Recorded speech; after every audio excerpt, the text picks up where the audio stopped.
Hello, ladies and gentlemen. This is Ralphie, spokesman for Riding in the Old Lanes. Today we're going to discuss 5 things in our review of our 2022 Grand America that I like. These are all 5 positive items that we're going to review, and I'm going to tell you about it. So instead of sitting in my driveway on the bike or sitting at the desk talking to you, let's take the bike out for a ride and we'll just talk about it while we're riding around. Always a good excuse to ride, right? Any excuse. And we got one. Woohoo! Away we go.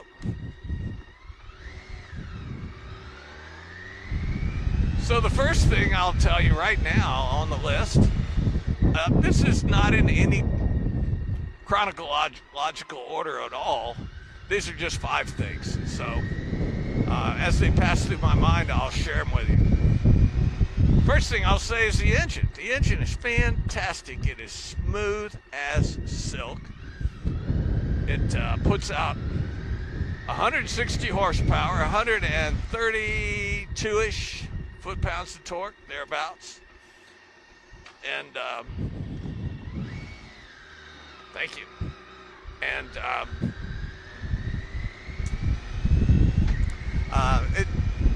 the horsepower comes in between, the big number comes in somewhere in the 5,500 to 6,000 ranges when it really starts picking up the horsepower. And then the torque itself comes in 25 to 3,500, right around there. And it works pretty well.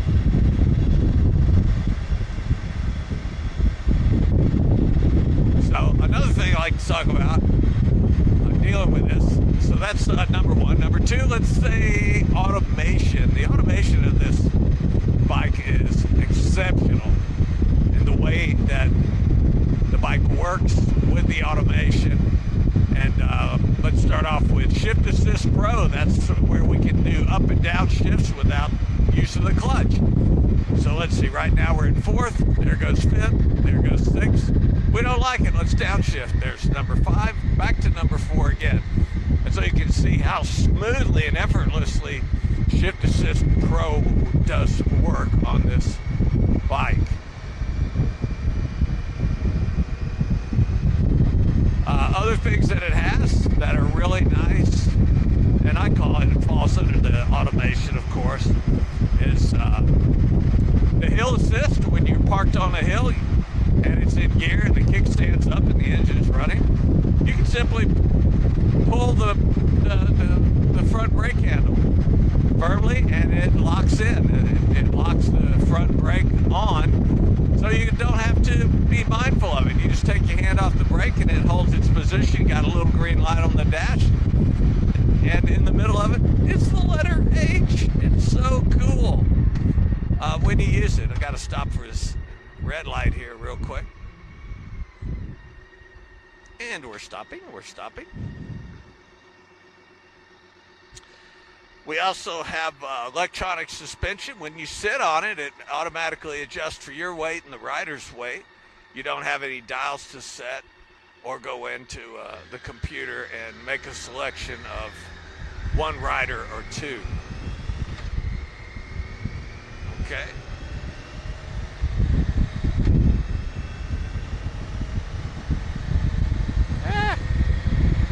Let me get around the corner here.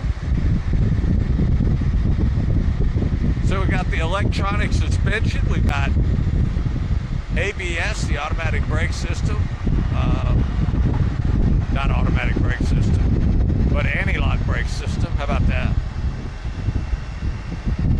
Traction control. We've got a very good cruise control. It's not active, as in it doesn't have radars looking fore and aft and that sort of thing.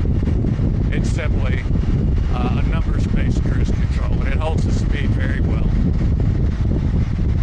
And top it all off, it all feeds through the monitoring system, which is this big, beautiful 10 1/4 inch TFT screen that just is a rock star level for automation and how everything looks. Now, another part of it, it is part of the automation, but I'll just say, I'll use it as a separate entity, and that are mode controls. So, under mode controls, we simply have dynamic, which is unrestricted, say. It still has ABS, it still has traction control, but I'm gonna make a left turn here. But there are unrestricted use of it. Still has a bit of a wheelie control involved with that. It does not like you to do wheelies on the Grand America, which boo-hoo, sucks to be me with the wheelie control. And then at the very end of that, so we got dynamic, we got road mode. Road mode is one that I use most of the time. I think I'm in road mode right now. It just makes for a nice, more comfortable ride than dynamic. Dynamic really tightens the suspension up a great deal, and it almost feels like you're on a bike on a racetrack, which you really don't need. You don't need on a touring bike anyway, but it really firms up the suspension. It's not bad if you're in dynamic mode, and then also with that, we've got rain mode associated with that, and that's when you're in traction limited situations like rain or snow, that sort of thing, and you want to make the throttle response a lot less sensitive, as well as increase the traction control is much more sensitive,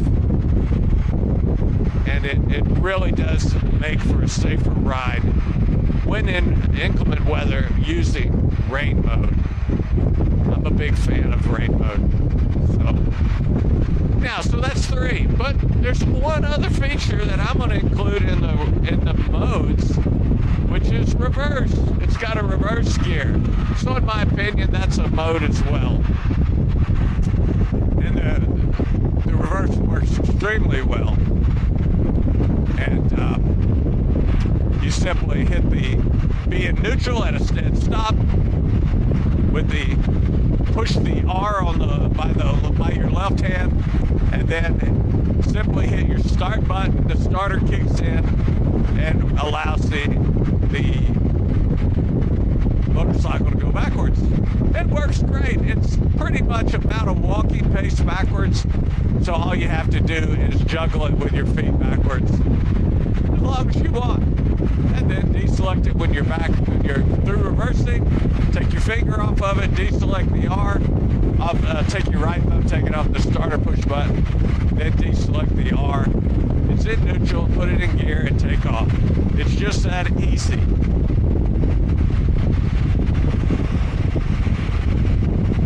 One of the other great features that we have with the K1600 is its comfort level. It's extremely comfortable. I'm going to go ahead and lower my mask so I can hear you a little better, or you can hear me a little better. I'm not listening to you at all.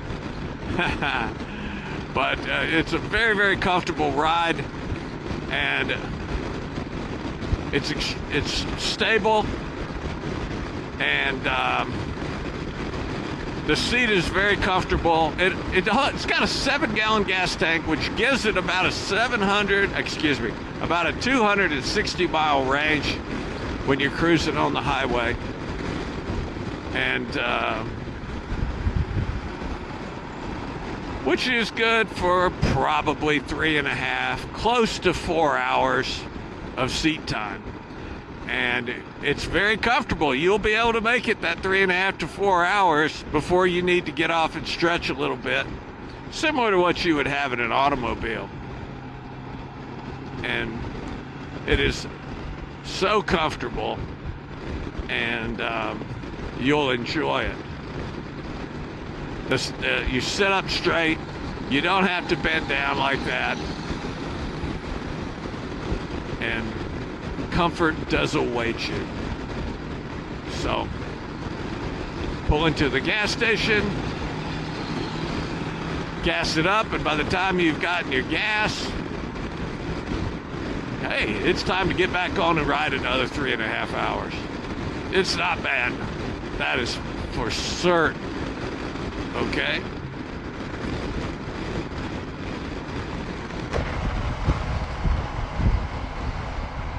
Now, the last one that I want to talk to you about is that, I don't know, it's worth reviewing because it is so important to us.